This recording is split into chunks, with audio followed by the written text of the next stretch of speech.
Сәлем, құрметті достар, қал жағдайларыңыз қалай? Сіздермен бірге мен Әсем Лаханқызы, практик таргетолог. Каналыма жазылып, қолдап қойыңыздар және қоңыраушаны басып қойыңыздар. Сіздерге өте көптеген пайдалы ақпараттармен бөлісемін. Енді бүгін көп адамдарда кәсіп бар, клиент жоқ, иә? Және ақшасы, уақыты, энергиясы, жаңағы босқа кетіп, көп кәсібі бар клиенттер депрессияға түсіп, кәсібін уайымдап жүргізе алмай жатады. Осы жайлы қозғаймыз бүгінгі тақырыпта. Енді осыдан қалай шығамыз, қандай жолдары бар екенін айтып өтейін. Бизнес бастау ол өте үлкен жұмыс, иә. Менің де өзімнің осы таргет саласына келуіме септігін тигізген ол өзіміздің кәсібіміз болған. Өте көп депрессиядан, өте көп қиындықтардан өткен болатынбыз. Сол себепті қиналып жүріп осы саланы оқып меңгерген болатынмын.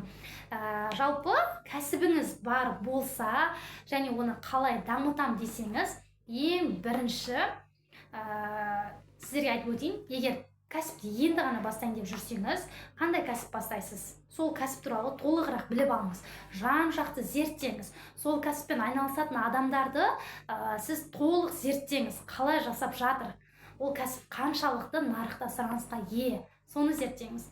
Және нарықта сұранысқа ие бұрыннан бері келе жатқан кәсіп болса, ең бірінші местоположениеге қараңыз. Егер офлайн болса, жаңағы бір магазин болса, я болмаса дүкен, киім сататын болсаңыз, я болмаса жаңағы общепит саласы болса, кафеңіз болса, ең бірінші местоположение және сапа, достар. Местоположение, местаға өте жақсы қараңыз. Ол сіз былай да онлайнда дамытасыз, бірақ сізден міндетті түрде местоположениеңіз өте жақсы жерде орналасу керек. Адамдар көп жүретін, көбісіне ыңғайлы жерде орналасқаны дұрыс. Және екінші мәселе бұл сапа. Міндетті түрде сапа болу керек, іші әдемі болу керек. Упаковка, егер киім сататын болсаңыздар, кәсіпкерлер упаковкаға өте мән беріңіздер. Қазір көп кәсіпкерлер, киім сататын кәсіпкерлер болсын, басқа салада жүргендер упаковкаға қатты мән бермейді. Упаковка деген ол сіздің айнаңыз іспеттес. Мысалы, сіз бір киім сатасыз, оны пакетке салып беріп жатады, иә, кейбіреулер. Бірақ ол деген мен шығын болмайын деп істейтін шығарсыз, иә, шығын болмайын деп. Бірақ ол сізге көбірек клиент алып келуге, сіздің мысалы жеке бренд деген нәрсе бар, иә, сол брендіңізді көбірек танытуға ол сізге мүлдем кері қарай зиян тигізеді. Сол үшін ең бірінші сол упаковкаға мән беріңіздер. Одан кейін барып реклама, достар. Көбісі клиент бар, жаңағы кәсіп бар, клиент жоқ деген неден келеді? Ол ең бірінші реклама бермейді, содан келеді.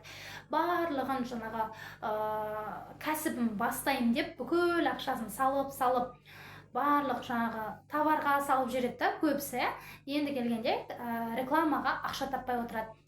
Естеріңізде болсын, кез келген салада, мысалы кино түсірушілер бар ғой, кино түсіруге мысалы 10 миллион жіберсе, рекламаға 10 миллион жібереді, маркетингке 10 миллион жібереді міндетті түрде. Ол оны содан кейін 2 еселеп, 3 еселеп ақтап шығады. Сол себепті рекламаға ақша құюды сіздер ең бірінші орынға қойыңыздар. Бірінші орынға соны қойыңыздар. Маркетинг өте маңызды болу керек. Жаңағындай стресс болып, клиент жоқ, барлығын жасап қойған болып отырғаннан көрі, клиент көбірек болып, мейлі сізге табыс азырақ түссін, сонда да 2-3 ай сөйтіп жаңағы рекламаға ақшаңызды, келіп атқан ақшаны барлығын рекламаға салып, бір 3-4 ай көтеріп алсаңыз, одан кейін сізді ол ақтайтын болады міндетті түрде.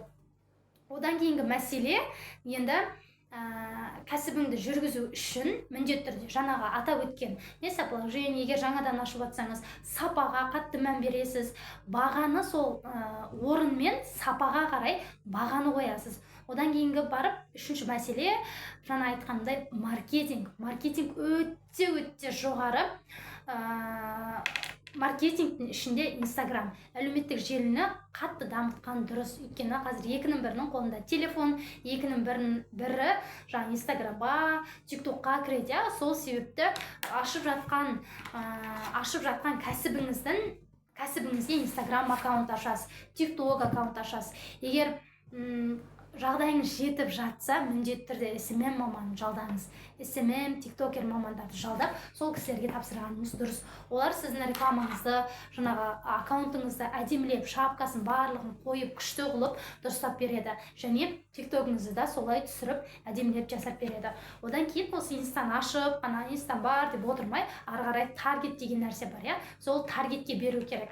Таргет деген ол сенің сол инста парақшаңды, сенің бизнесіңнің ашылғанын, менің осындай бизнесім бар, мен осындай нәрсені сатамын деген нәрсені көбірек адамға көрсету. Егер бір ғана қалада болсаң, Алматы қаласында болсаң, өзің кафене, өзің дүкеніңе адамдар шақырғың келсе, тек қана Алматы қаласының адамдарына ғана сол видеоңды көрсетесің.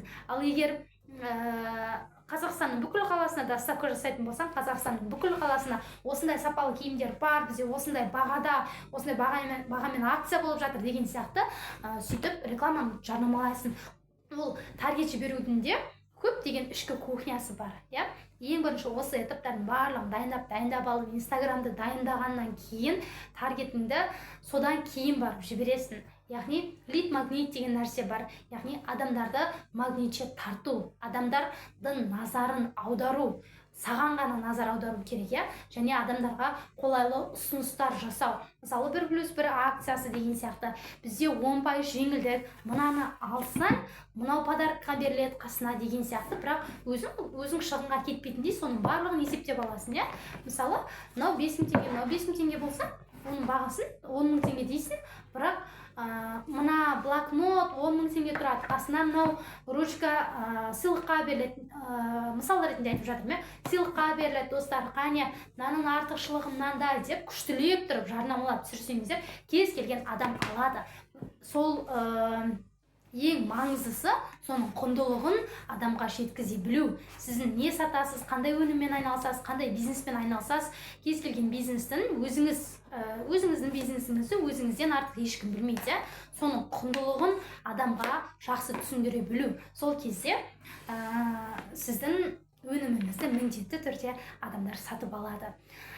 Бүгінгі сіздерге айтқан кеңестерім пайдалы болсын деген ниеттемін. Каналыма тіркеліп қойыңыздар. Алдағы уақытта осы таргет жарнамасын қалай береміз, мен каналымнан көре аласыздар. Таргет жарнамасын жіберу үшін қандай видеолар түсіруіміз керек, мақсатты аудиторияны қалай табамыз, сол туралы көптеген қызықты, тегін, пайдалы, қайырлы видеолар салатын боламын. Каналыма тіркеліп қойыңыздар. Сіздермен бірге болған мен, Әсемгүл Аханқызы, таргетолог маман. Каналыма тіркеліп, қоңыраушаны басып қойыңыздар.